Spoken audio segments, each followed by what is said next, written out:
আসন্ন লোকসভা নির্বাচনে পশ্চিমবঙ্গের ৪২টা আসনে কোন প্রার্থীটি কোন জায়গায় দাঁড়িয়ে আছে, কী ফলাফল হতে পারে, কে জিততে পারে, এ নিয়ে আমাদের সকলের মনেই একটা আগ্রহ রয়েছে।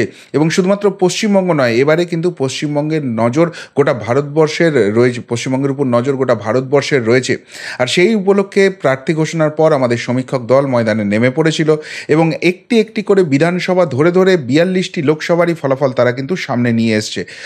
আমরা সেগুলো এক এক করে আপনাদের সামনে নিয়ে আসবো। আজকে আমরা কথা বলবো কুচবিহার আসনটি নিয়ে, এবং কুচবিহার আসনের যে ৭টি বিধানসভা আছে সেই ৭টি বিধানসভার মোট ১৫,০০০ মানুষের সঙ্গে আমরা কথা বলেছি। প্রায় ১৫,০০০ কাছাকাছি সংখ্যাটা, ১৪,৯০০ সামথিং আমাদের হয়েছে স্যাম্পলিং।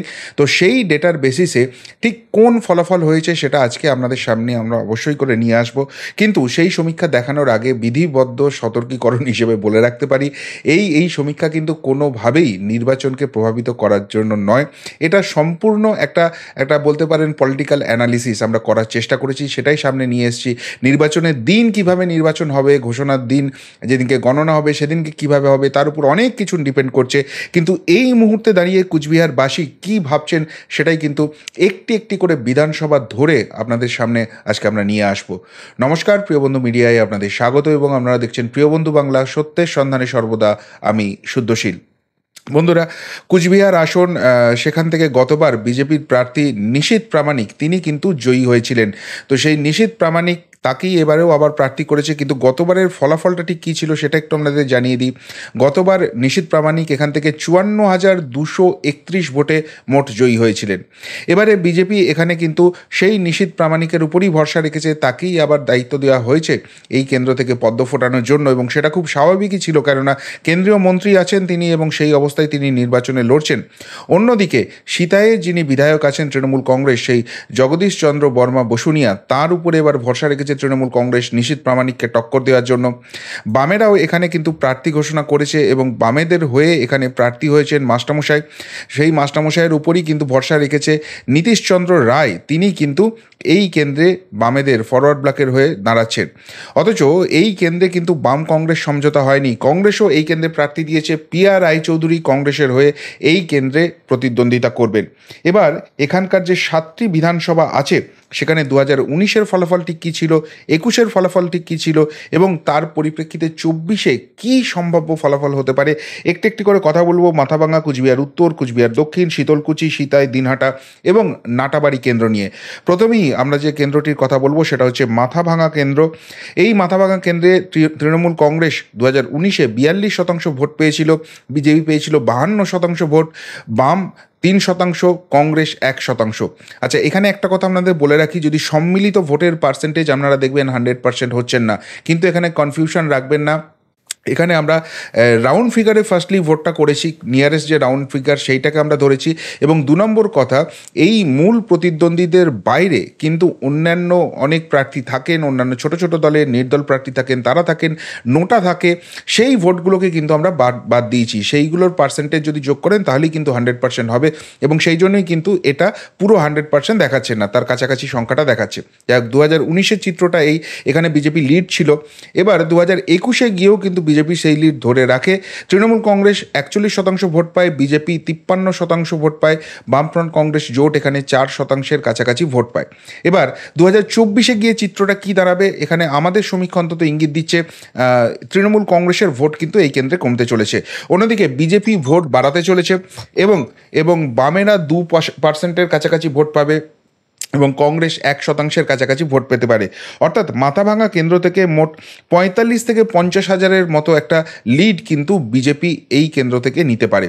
পরের বিধানসভা কুচবিহার উত্তর, সেই কুচবিহার উত্তরে 2019-এ তৃণমূল কংগ্রেস 40% ভোট পেয়েছিল, বিজেপি ঝুলিতে গিয়েছিল 51% ভোট, বামেরা এখানে পেয়েছিল 4%, কংগ্রেস পেয়েছিল 2% ভোট। 2021-এ গিয়েও কিন্তু লিড ধরে রেখেছিল বিজেপি, সেখানে তৃণমূল কংগ্রেস পায় 43% ভোট, বিজেপি পায় 49% ভোট, কিছুটা ভোট তাদের কমেছিল, এবং বামফ্রন্ট কংগ্রেস মিলিতভাবে এখানে 5%-এর কাছাকাছি ভোট পেয়েছিল। 2024-এ আমাদের সমীক্ষা ইঙ্গিত দিচ্ছে তৃণমূল কংগ্রেসের ভোট কিন্তু এই কেন্দ্রে কমতে চলেছে। 37%-এর কাছাকাছি ভোট তারা পেতে পারে। বিজেপি নিজেদের ভোট বাড়িয়ে নিয়ে যেতে পারে 55%-এর কাছাকাছি। বামেরা এই কেন্দ্র থেকে 3%-এর কাছাকাছি ভোট পেতে পারে এবং কংগ্রেস 2% ভোট তাদের ধরে রাখতে পারে। এই কেন্দ্রেও 45 থেকে 50 হাজারের কাছাকাছি লিড থাকতে পারে বিজেপির পক্ষে। পরের বিধানসভা কুচবিহার দক্ষিণ, যে কুচবিহার দক্ষিণে তৃণমূল কংগ্রেস 2019-এ 44% ভোট পেয়েছিল, বিজেপি লিড রেখেছিল, 47%-এর কাছাকাছি ভোট ছিল তাদের। বামেরা এই কেন্দ্র থেকে 4% এবং কংগ্রেস 2% ভোট পেয়েছিল।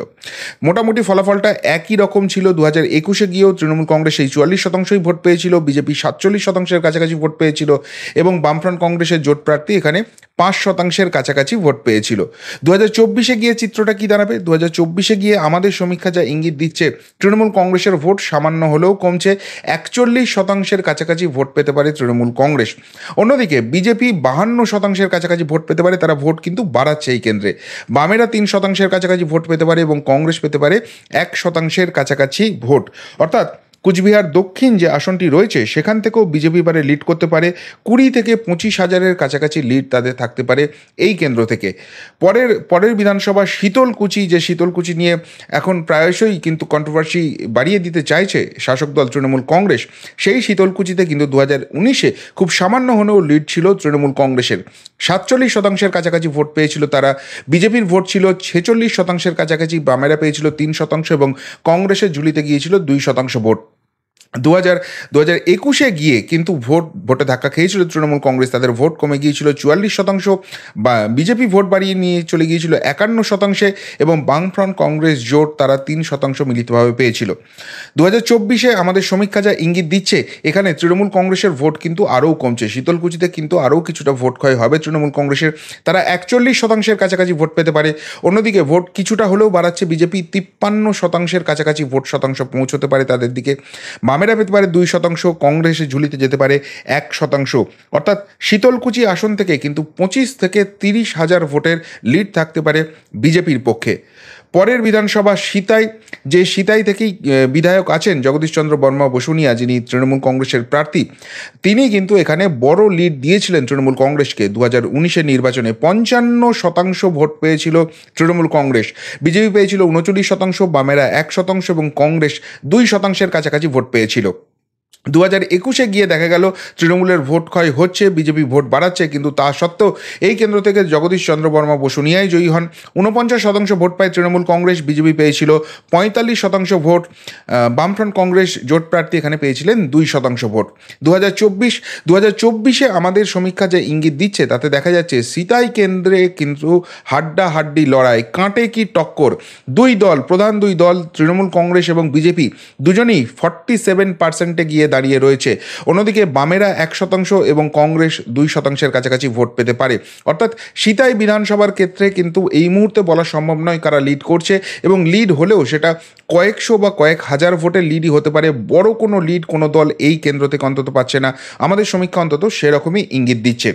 সিতাইয়ের পরের আসন দিনহাটা, যে দিনহাটা নিয়ে কিন্তু সকলেরই প্রচণ্ড ইন্টারেস্ট রয়েছে, কেননা এইখান থেকে নিশীথ প্রামাণিক, তিনি বিধানসভায় জিতেছিলেন, তিনি পদত্যাগ করার পর উদয়ন গুহ এখানে বাই ইলেকশনে জেতেন, বিশাল ব্যবধানে, কার্যত রেকর্ড করে তিনি জেতেন এখানে, এবং উদয়ন গুহ এবং নিশীথ প্রামাণিকের গোষ্ঠীর যে দ্বন্দ্ব তা কিন্তু বারবার খবরের শিরোনামে আসছে।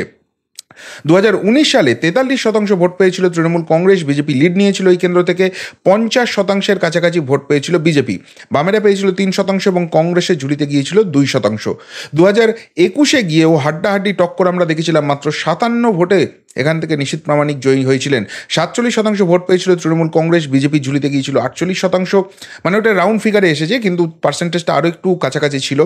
বামফ্রন্ট কংগ্রেসের মিলিত জোট প্রার্থী পেয়েছিলেন 2%-এর কাছাকাছি ভোট। 2024-এ গিয়ে কি হবে উদয়ন গুহ লিড করবেন নাকি নিশীথ প্রামাণিক? আমাদের সমীক্ষা ইঙ্গিত দিচ্ছে এখানে কিন্তু নিশীথ প্রামাণিক কড়া টক্কর দিতে চলেছেন উদয়ন গুহকে। তৃণমূল কংগ্রেস মাত্র 40% কাছাকাছি ভোট পেতে পারে, অন্যদিকে বিজেপি 54% কাছাকাছি ভোট নিয়ে যেতে পারে এই কেন্দ্রে। বামেরা এই কেন্দ্র থেকে 2% এবং কংগ্রেস 1% কাছাকাছি ভোট পেতে পারে। অর্থাৎ আমাদের সমীক্ষার ইঙ্গিত অনুযায়ী দিনহাটা কেন্দ্র থেকে 30 থেকে 35,000 ভোটের লিড বিজেপির পক্ষে থাকতে পারে। এইরকমই অন্তত ইঙ্গিত আমাদের সমীক্ষায় উঠে আসছে। শেষ যে বিধানসভা নাটাবাড়ি, সেই নাটাবাড়িতে 2019 সালে 42% ভোট পেয়েছিল তৃণমূল কংগ্রেস, বিজেপি ঝুলিতে গিয়েছিল 51% ভোট, বামেরা পেয়েছিল 4% এবং কংগ্রেসের ঝুলিতে গিয়েছিল 2% ভোট।